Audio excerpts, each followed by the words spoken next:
Bonjour et bienvenue à ce nouveau Idées Jeudi. Donc, c'est le deuxième numéro de notre cycle Habiter après la crise. Nous avons rencontré il y a quelques semaines de cela Gilles Babinet, qui était venu nous parler de l'impact des nouvelles technologies sur l'habitat. Et aujourd'hui, nous avons le plaisir de recevoir Emmanuelle Cos. Emmanuelle, bonjour.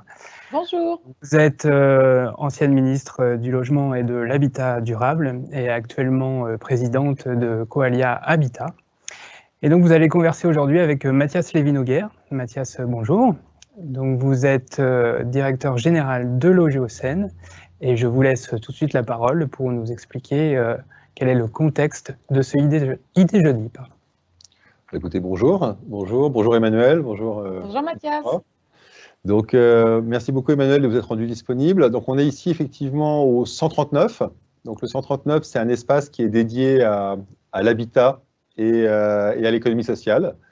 C'est un espace qui se trouve, c'est un lieu physique qui se trouve dans les locaux du siège social de Logéocène. Donc, le Logéocène, c'est un opérateur global du logement abordable qui intervient sur tout l'axe Seine, du Havre à Rouen et à l'Île-de-France. Et dans le siège social, il y a ce lieu qu'on appelle le 139, qui est un lieu qui intègre différentes fonctions, un espace de coworking, un incubateur et un lieu ouvert à tout type de manifestations, conférences, séminaires, ateliers, etc. Et c'est un lieu qui est vraiment ouvert sur la ville et qui est dédié à l'économie sociale et l'habitat. Et c'est vrai que dans ce lieu, depuis maintenant un peu plus d'un an, on a notamment des cycles de conférences réguliers qui font intervenir des personnalités extérieures sur différents sujets qui sont en lien avec nos thématiques. Et ce cycle de conférences, pour des raisons que tout le monde peut comprendre, il y a quelques mois, on l'a transformé en e-conférences. C'est ce que nous appelons maintenant les Idées Jeudi. Et effectivement, comme l'a rappelé Benoît en introduction, c'est actuellement un cycle de 3 Idées Jeudi que nous faisons, qui sont consacrés au futur de l'habitat après la crise, à réfléchir de manière un peu prospective sur les grandes tendances de l'habitat, les phénomènes qui sont en train de se produire, les accélérations que nous pouvons constater. Et donc, voilà, donc Emmanuel, merci encore de vous être rendu disponible. Et donc, nous allons commencer cet échange. Alors, je précise, avant de démarrer, que vous pouvez poser vos questions à Emmanuelle Cos et à Mathias Lévy-Noguer sur la thématique d'aujourd'hui en utilisant le chat sur le côté de votre écran. Alors, je vous propose qu'on démarre, qu'on rentre tout de suite dans le vif du sujet. Dans le contexte de crise que nous connaissons actuellement et plus particulièrement depuis la sortie du confinement, les attentes de la population vis-à-vis du logement et de l'habitat au sens large ont beaucoup évolué. Emmanuelle, quelle est votre perception de ces nouvelles attentes? Quelles sont les tendances que vous sentez venir et pensez-vous qu'elles sont durables? Alors, la première chose, c'est que moi, j'évite toujours de réfléchir avec ces effets de mode, parce qu'on parle de tendances, que le Covid aurait créé de nouvelles attentes, nouveaux besoins. Je pense qu'il faut qu'on fasse un peu attention. Il y a des tendances qui ne sont pas que liées au Covid. Je pense notamment l'attrait pour les enjeux environnementaux, un meilleur confort de vie, la question d'avoir plus de place dans la nature, dans son habitat. C'est des questions qu'on voyait aussi traverser les élections municipales qui ont lieu juste avant le confinement et qui répondent aussi à une aspiration plus générale, je pense, de nos concitoyens. Néanmoins, il se passe des choses actuellement. Je prends l'exemple du télétravail, qui quand même va pas correspondre à tous les gens qui travaillent. On pense qu'il y a 40% de l'activité économique qui peut être télétravaillée. Ça veut donc dire quand même que ce qui est le domicile va peut-être aussi devenir un lieu d'activité. C'est le cas pour déjà des professions depuis longtemps, mais ce n'était pas le cas pour des tas de professions. Et comment est-ce que dans l'habitat, on peut répondre à ça? Après, il y a un enjeu qui est ressoulevé, qui est peut-être plus compris actuellement, mais que dans le logement social, on connaît très bien. C'est la question de produire du logement abordable là où sont les gens, c'est-à-dire en centre-ville, près des lieux d'emploi, près des lieux d'activité. Pourquoi j'insiste là-dessus? C'est parce que pendant la crise du confinement et la crise du Covid, et ça va revenir là, on interroge beaucoup la manière dont les travailleurs dits essentiels de nos territoires se déplacent et leur difficulté à bien travailler quand il y a des situations comme le confinement. Et on a bien vu, mais on le savait déjà, que des aides-soignantes, des personnes qui ont des salaires autour du SMIC sont très souvent un peu éloignées des centres-villes où ils travaillent pour des questions de cherté du loyer. Et dans ce cadre-là, ce que peut apporter la production du logement social, la production de l'accession sociale à la propriété est très intéressante.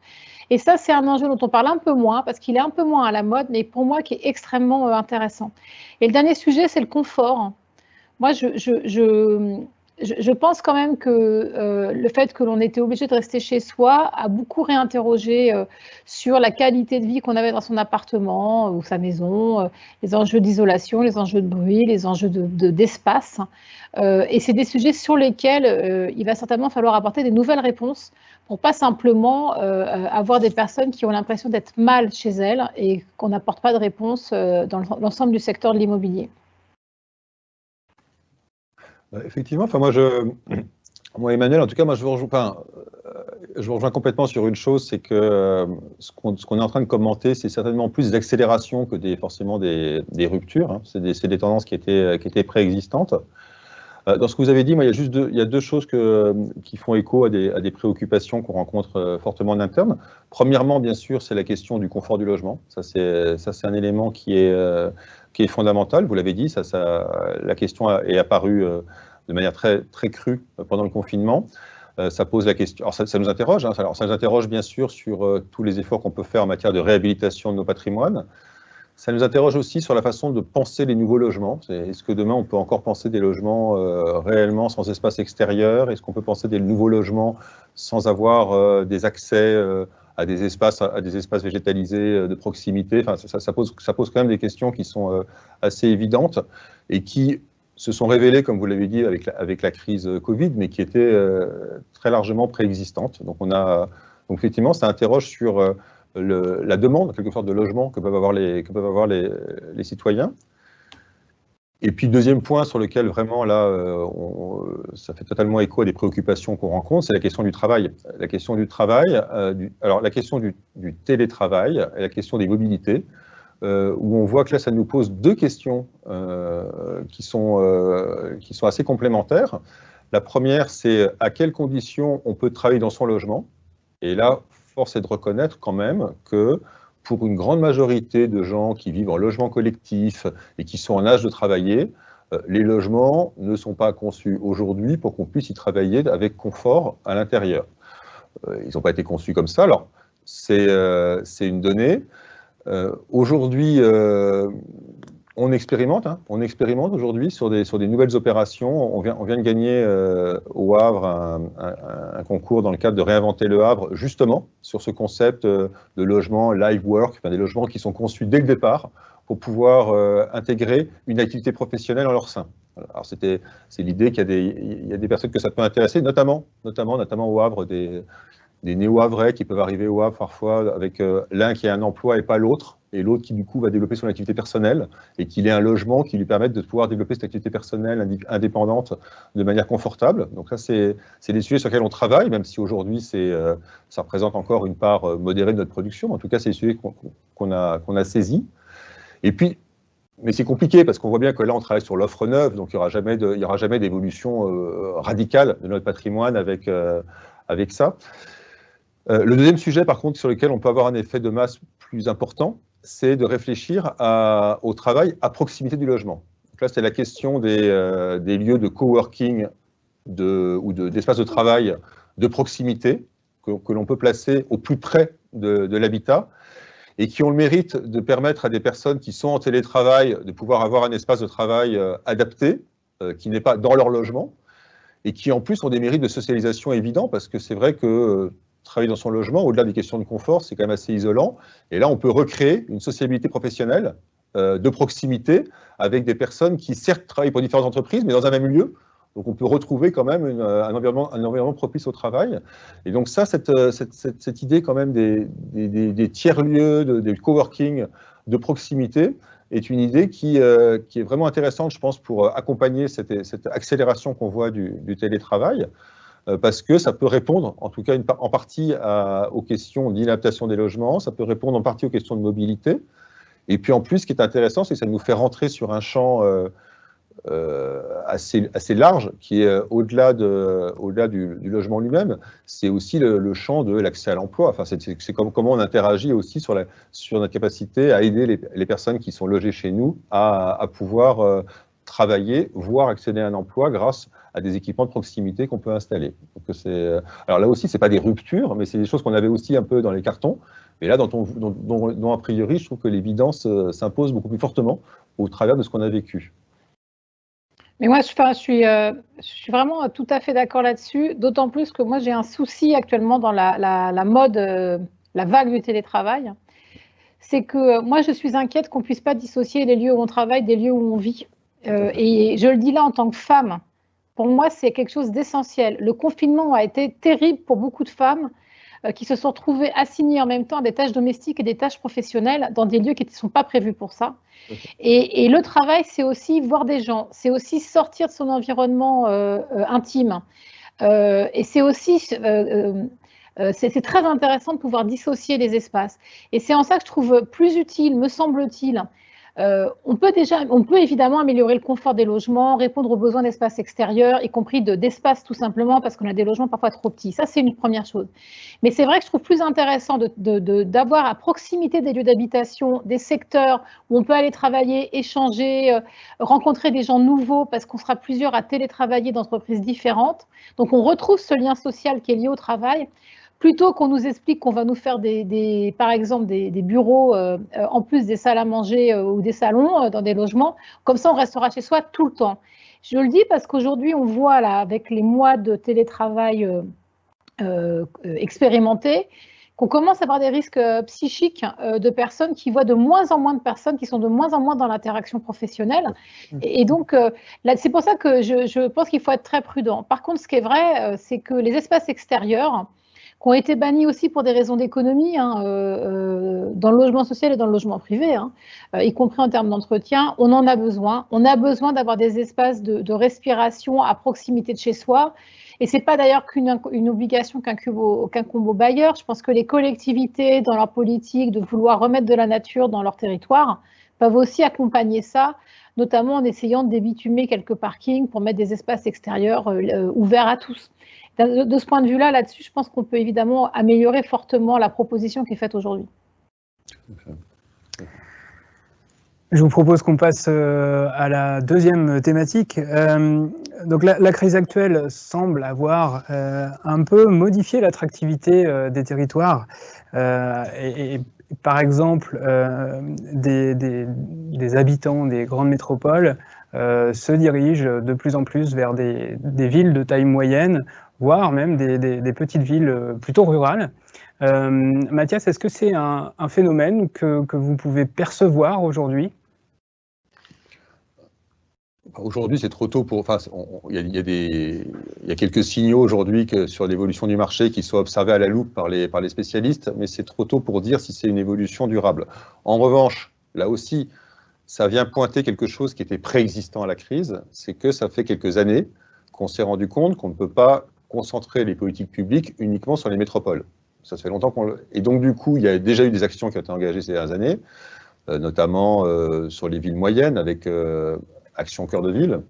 Et puis très récemment, sur les petites villes, avec le programme pour les petites villes de demain qui a été engagé récemment, où on voit bien que l'action publique maintenant prend en compte la problématique de régénération, de développement des villes moyennes ou des petites villes comme étant une dimension essentielle de la cohésion sociale et territoriale de notre pays.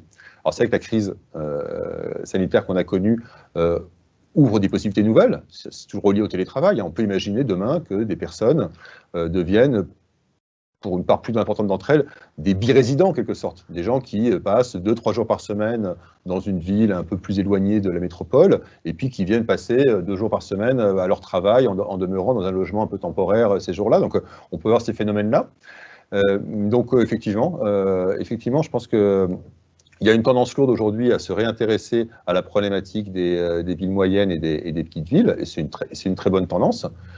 Et nous, en particulier, en tant qu'opérateurs de l'habitat, c'est vrai qu'on a redirigé quand même déjà fortement une grande partie de nos interventions sur des enjeux de reconquête de centre-ville. Alors ça, pour le coup, on l'a fait dans les grandes villes. On l'a fait à Rouen, on l'a fait au Havre. mais on le fait aussi dans des petites villes où on intervient de manière très forte sur des problématiques, action cœur de ville, c'est des problématiques où on reconquiert, où on reprend des bâtiments existants, on les réhabilite, on les remet sur le marché, ou alors on refait du neuf, mais vraiment dans des emprises de centre-ville.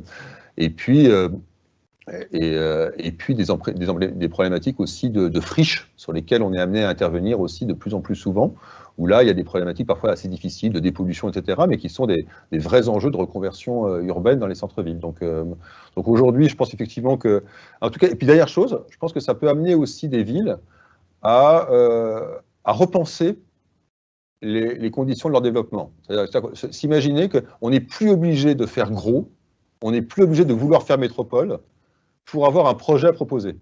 Je pense que ça par contre, c'est un peu ouvert les chakras. C'est qu'on peut revendiquer, on peut porter un projet de développement de ville moyenne, de ville qui n'est pas justement une métropole, et on peut assumer de mettre en avant aujourd'hui des attraits, des attributs de ce genre de ville, en termes de qualité de vie, en termes de faible densité, etc., ce qui auparavant était un peu relégué au second plan dans les discours de développement territorial, où il fallait toujours faire gros, et montrer qu'on était au centre de l'Europe pour arriver à convaincre de la crédibilité de son développement. Non, mais Mathias, c'est vrai, hein, tout ce qui est dit là. Je pense en plus que les élus des métropoles, notamment la bataille qu'il y a eu ces 5 dernières années de plein de villes qui voulaient absolument être estampillées métropole pour compter, je pense notamment dans les histoires de concurrence touristique très importante, il y avait cette croyance que être métropole, ça fait tout. Déjà, il faut quand même le rappeler, il y a beaucoup de métropoles où derrière la ville-centre, ou en tout cas la ville majeure, il y a des tas de petites communes, y compris où il y a déjà des sujets d'éloignement, d'enclavement, d'habitat un peu obsolète. Donc, même en zone métropolitaine, il y a des contrastes très forts. Et certainement que si les personnes ont moins l'obligation d'aller sur un lieu de travail physiquement 5 jours par semaine, on peut réfléchir différemment, en effet, à des birésidences ou des manières de fractionner son temps de manière un peu différente. Il n'empêche quand même que s'il n'y a pas une capacité, une solidité du réseau Internet, donc la fibre aujourd'hui, et quand même une fiabilité de la mobilité, derrière les quelques mouvements la passagers où on voit un nouvel attrait pour les banlieues, les périphéries et voir les zones et la ville moyenne. Enfin, c'est pas juste parce qu'il y a eu le confinement et la peur d'une maladie que les gens vont partir dans les campagnes ou dans la ville moyenne. Je pense qu'il y a des villes moyennes aujourd'hui qui arrivent à proposer quelque chose, enfin qui attirent du monde parce qu'ils proposent des logements qui répondent aux besoins. Donc ça veut quand même dire d'avoir une politique de l'habitat avec des logements qui ne soient pas obsolètes. Ce sont des villes qui répondent aussi à des besoins en matière de services publics. Parce que quand une famille déménage, elle ne déménage pas que avec ces questions de travail, elle cherche un service public, elle cherche des écoles, elle cherche des lieux de formation, des lieux culturels, des lieux pour les activités périscolaires de leurs enfants. Donc ça veut dire aussi que voilà, il faut derrière une qualité importante d'une offre. Et puis il faut aussi faire attention aux déconvenus. Moi, vous le savez, je suis francilienne. Je lisais il y a quelques jours un nouvel attrait pour les lotissements en Seine-et-Marne. Donc un département qui souffre d'avoir peu de transports en commun, qui est très éparpillé, avec des temps de voiture très élevés. Combien de temps ça va durer ça parce que c'est aussi une autre vie que de vivre en métropole.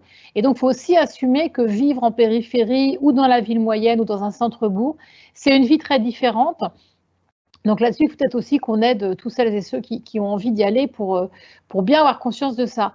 Mais il y a un rôle à jouer. Et en effet, je pense que typiquement, l'OGEO, Mathias vient de le dire, mais il y a beaucoup d'acteurs du logement social qui aujourd'hui jouent un rôle majeur pour la réhabilitation, y compris de centres-villes obsolètes, très anciens, où les villes n'ont pas du tout les moyens de lancer l'activité. Et là-dessus, c'est quand même très intéressant parce que je vois qu'à chaque fois qu'un bailleur social reprend 2 ou 3 immeubles pour faire une nouvelle offre de logement, derrière, ça donne aussi des idées à des investisseurs privés pour y aller. Donc, recréer quand même une attractivité de ces vieux centres. Et c'est vrai que ça peut permettre aussi de fixer dans ces territoires des populations qui peut-être ne seraient pas restées si elles n'avaient pas des logements de qualité et mis au goût du jour, si je peux parler ainsi. Peut-être en écho à ce que vient de dire Emmanuel, d'abord un clin d'œil, c'est que quand on est un opérateur diligent de l'axe Seine comme nous, avec 25 000 logements, une quinzaine d'implantations réparties un peu partout en Normandie, mais principalement sur l'axe Le Havre, Rouen, Paris, la question de la centralité, la question de la qualité des transports est un sujet aigu. Pour ceux qui ont déjà pris le train Paris-Le Havre ou Paris-Rouen, ils sauront de quoi je parle. Donc c'est vrai que ça peut être extrêmement pénalisant. Et aujourd'hui, la mauvaise qualité de nos liaisons ferroviaires est un facteur extrêmement pénalisant pour le développement du territoire. C'est extrêmement objectif. Au-delà de ce petit clin d'œil qui parlera à tous ceux qui travaillent avec moi et qui subissent ça régulièrement, ce que dit Emmanuel, juste dans le prolongement de ce que dit Emmanuel, parce que je suis entièrement d'accord avec tout ça, une chose qui est intéressante aussi, c'est que dans le centre-ville, ça nous oblige aussi, nous, un peu à réinventer nos métiers. C'est qu'on voit bien que souvent, on ne peut pas intervenir que sur le logement.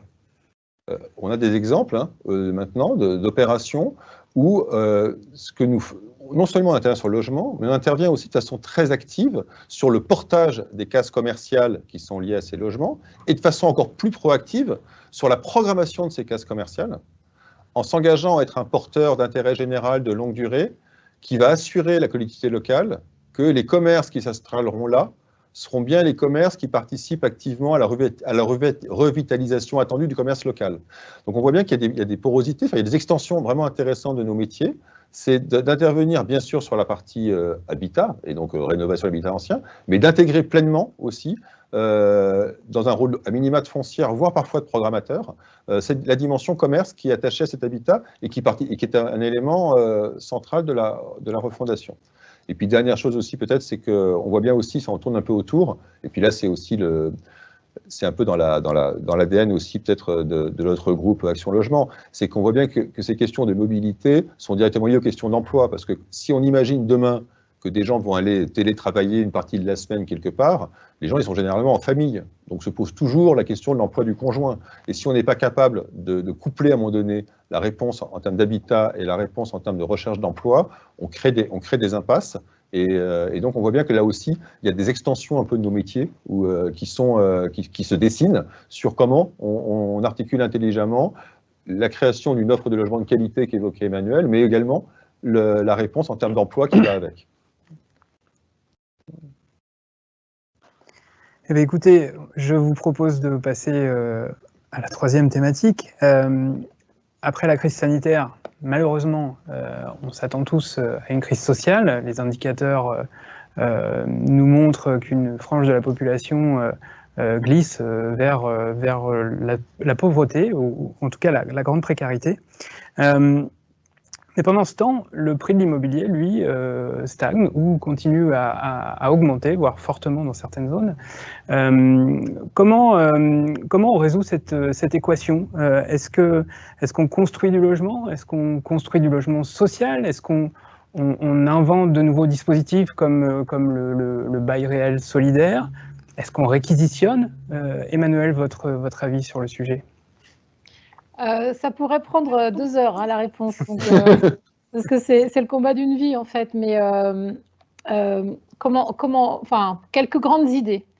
On voit là des phénomènes qui sont liés. Donc après un moment de confinement, en effet, le marché immobilier n'a pas baissé, aussi parce que les gens qui avaient des objectifs d'investissement les ont juste reportés de 6 mois. La question, elle ne se pose pas maintenant, elle va se poser dans 6 mois parce qu'on commence là à avoir les impacts économiques réels de la crise liée au Covid, c'est-à-dire du chômage partiel prolongé, et commence à avoir des plans de sauvegarde de l'emploi et des liquidations et des sorties en fait, de l'emploi de beaucoup de personnes. Et donc ces traductions sociales, je pense qu'on les verra malheureusement beaucoup plus à partir de janvier, en particulier dans les régions qui sont dans des... Enfin, je pense à l'Occitanie qui est très dépendante de l'aéronautique. Donc, il va falloir qu'on fasse face. Il va falloir qu'on fasse face dans l'accompagnement des ménages qu'on a, mais aussi accompagner des ménages qu'on ne connaissait pas. Je pense notamment à des gens qui vivaient par exemple dans le parc privé et qui avaient des revenus corrects, qui vont peut-être pas perdre totalement leur activité, mais ne pourront plus payer des loyers du marché privé et devront se rabattre sur une offre sociale, y compris l'offre dite en PLS, voire du logement intermédiaire, c'est-à-dire du loyer quand même qui est maîtrisé, sans compter une partie de notre public de locataires classiques qui vont avoir des revenus plus intérimaires et intermittents, et donc ça peut poser évidemment des questions difficiles. Moi, j'assume de dire qu'on doit continuer à construire. C'est pas pour doper l'économie que je dis ça. C'est parce que là où vivent aujourd'hui les gens, dans notre pays, dans les territoires où il y a une forte population, il n'y a pas assez de logements. Il faut l'assumer. On a évidemment, moi j'ai des très fortes convictions sur les enjeux environnementaux, sur le fait qu'on doit arrêter de consommer du foncier à tout va, qu'on doit faire attention à la baisse de notre empreinte énergétique et environnementale dans toutes nos activités humaines. Mais on ne va pas quand même déplacer des populations. Il faut dire les choses telles qu'elles sont. Là, aujourd'hui, il y a du logement vacant, c'est parce que le logement est parfois obsolète, mais c'est aussi parce qu'il n'y a pas l'emploi qui va avec et qu'on a des territoires qui ont beaucoup de logements vacants parce qu'ils ont eu par le passé des vies industrielles qui n'existeront plus. Donc, il faut quand même assumer le fait que là, on a une population qui en demande, on doit lui répondre et c'est notamment une question de vitalité pour ces territoires. Parce que l'absence de capacité à se loger correctement, ça a aussi pour effet que des emplois ne sont pas pourvus et aussi que des gens quittent des régions uniquement pour ça. La cherté du logement en Île-de-France, elle fait aussi qu'il y a un report très clair, par exemple, sur la Normandie. On le sait. Dans tout le bassin qui est entre Paris et Rouen, on sait qu'il y a un effet de report et ça ne règle pas vraiment les problèmes parce qu'on ne l'a pas maîtrisé. Donc oui, on doit produire du logement social. On a cette chance d'avoir un nouvel outil, j'y ai un peu contribué, d'accession sociale à la propriété qui s'appelle en effet le BRS, qui permet vraiment d'avoir un impact réel sur le prix de sortie de ces logements, puisqu'on démembre, on sépare l'achat du foncier par un organisme de l'achat du logement en tant que tel. Pour les acquéreurs, c'est vraiment une décote qui est au moins de 20%. Donc ça, c'est des outils très positifs pour la programmation de demain.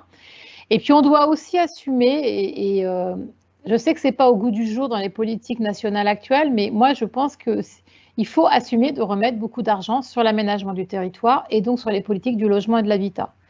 Parce que, et Mathias l'a un peu dit déjà dans le thème précédent, mais quand on voit par exemple les difficultés ferroviaires sur la ligne Paris-Rouen-Le Havre, mais on peut aussi dire Paris-Caen-Cherbourg, on voit bien que ces difficultés-là d'aménagement du territoire, d'infrastructures défaillantes, ça a un impact en fait sur l'ensemble du rayonnement du territoire. Et si on ne peut pas se développer sereinement, on n'y arrivera pas. Donc voilà, il me semble que c'est absolument nécessaire. Après, cette crise sociale, elle est liée au Covid sur la partie baisse de l'activité professionnelle, augmentation du chômage et du chômage partiel.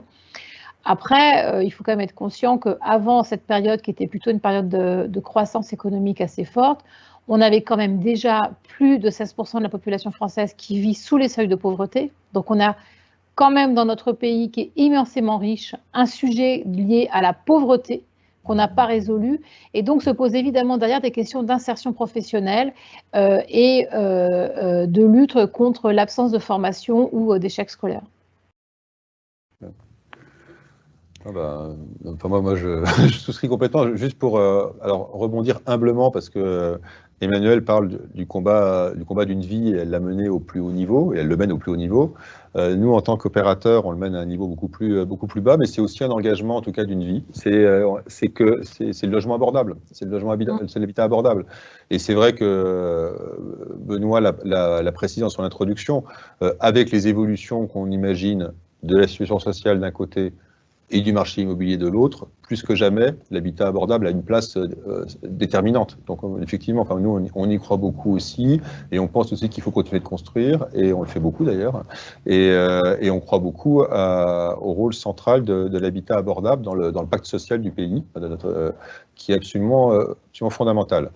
C'est vrai aussi qu'on construit beaucoup. C'est vrai qu'on s'est saisi aussi des nouveaux outils qu'évoquait Emmanuel, l'organisme de foncier solidaire en particulier. On a été la première ESH agréée sur ce sujet-là il y a maintenant à peu près 1 an, et on commence à faire nos ventes maintenant en bail réel solidaire, y compris dans de l'ancien. Donc on est très convaincu qu'il y a des nouveaux outils aujourd'hui qui permettent de diversifier l'offre d'habitat abordable pour lui faire remplir sa mission entière, qui est de s'occuper des personnes les plus modestes, mais aussi des classes moyennes qui aujourd'hui sont en difficulté par rapport au marché du logement. Donc là-dessus, vraiment, on souscrit totalement.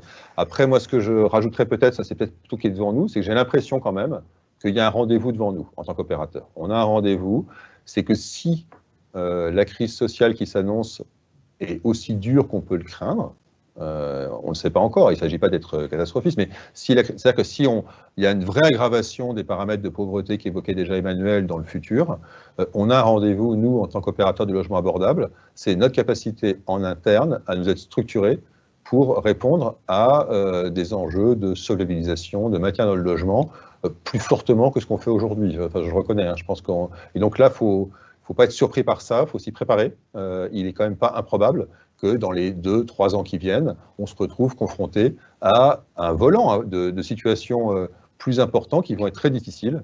Et là, il y a un rendez-vous pour nous, c'est d'arriver à s'organiser pour pouvoir avoir les outils en ingénierie sociale, etc., pour y répondre. Parce qu'aujourd'hui, on voit bien que les politiques publiques en termes de solvabilisation des ménages ne sont pas très puissantes. Hein, donc, donc, je pense que là, il y a un vrai rendez-vous pour les opérateurs que nous sommes. Je partage, mais au-delà de cette question-là sur la difficulté à payer ses loyers, c'est en plus que je pense qu'il faut que les opérateurs de logement social soient au rendez-vous en fait, des besoins exprimés au moment de la crise. Je vais donner un exemple. Dans toutes les régions, les demandeurs de logements sociaux là, ont augmenté ces 6 derniers mois. C'est-à-dire que, et on va arriver, donc on est à plus de 2,5 millions de demandeurs à l'échelle nationale. C'est énorme, hein. C'est énorme. On a évidemment une partie des demandeurs qui sont logés, qui veulent des mutations, mais il n'y a pas que ça. Il y a beaucoup de personnes là qui sont y compris qui sont en situation d'angoisse en raison d'emplois beaucoup plus incertains et de revenus moins importants, qui se disent qu'ils doivent anticiper le fait qu'à un moment, ils ne pourront plus payer leur loyer dans le parc privé et qu'ils ont besoin d'une offre en social. Et cette offre-là, il faut qu'on arrive à la construire. Alors la construire, reprendre des immeubles et les réhabiliter, en construire des neufs. Donc c'est aussi se mettre en capacité peut-être dans les années qui viennent, sans qu'on nous le demande, d'anticiper le fait qu'on doit faire plus de logement social. Vous savez, il y a l'idée un peu de faire une programmation. Alors cette année, on était à, je ne sais plus si c'est à 110 ou 120 000, je ne sais pas combien on sera à la fin, mais on a souvent parlé de faire 150 000 logements sociaux par an. Si vraiment la pauvreté augmente, la demande va être d'autant plus importante. Il faudra certainement aller au-delà de ça. Et de ce point de vue-là, je pense que les organismes sont en capacité de le faire. Enfin, je crois qu'ils ont les moyens intellectuels, de production. Encore faut-il qu'on nous laisse les faire. Parce que l'État a un discours un peu dual entre faites du logement social, mais finalement non, là j'ai pas envie, puis là j'ai pas envie de mettre de l'argent, etc. Et est-ce qu'on sera accompagné pour le faire demain? Beaucoup d'opérateurs qui savent sortir du logement à loyer abordable, hein, il faut dire les choses telles qu'elles sont. À part le logement social, il y a très peu d'offres dans le privé qui soient aujourd'hui accessibles à des gens qui ont des salaires médians. Donc ça, c'est un sujet très important parce qu'en plus, le schéma qui est de s'endetter pour accéder à son logement, qui est un schéma qui peut être intéressant, je crains que pas mal de ménages qui vont se retrouver dans des CDD ou dans des plans de sauvegarde de l'emploi ne vont évidemment pas se lancer dans une opération pareille. Donc, c'est des défis importants et en effet, on doit s'y préparer et y compris accepter de relever ces défis. C'est-à-dire que je ne pense pas que le discours pourra être de dire on ne peut pas le faire. En fait, il va falloir qu'on se dise qu'on doit le faire, donc on se donne les moyens de le faire. Tout à fait. Ben écoutez, merci beaucoup. J'ai le rôle de maître du temps, donc on s'était donné une bonne demi-heure, on y est. Emmanuel Cos, merci beaucoup d'avoir accepté notre invitation. C'était un plaisir de vous avoir aujourd'hui et d'entendre ce que vous aviez à nous dire sur ce sujet complexe. Malheureusement, une demi-heure c'est court, mais on aura sûrement d'autres occasions d'échanger avec vous. Mathias, merci beaucoup également. On se retrouve très prochainement pour un prochain numéro des Idées Jeudi, donc le 3e volet de notre cycle consacré à l'habitat après la crise. Une petite précision, c'est que vous pouvez retrouver cette vidéo ainsi que l'ensemble des événements du 139 en vidéo sur notre site www.139.work. Vous pouvez d'ailleurs en profiter pour vous abonner à notre newsletter et ainsi suivre toute l'actualité du 139. Il me reste à vous remercier sincèrement pour votre fidélité et à vous dire à très bientôt pour un prochain Idées Jeudi. Au revoir.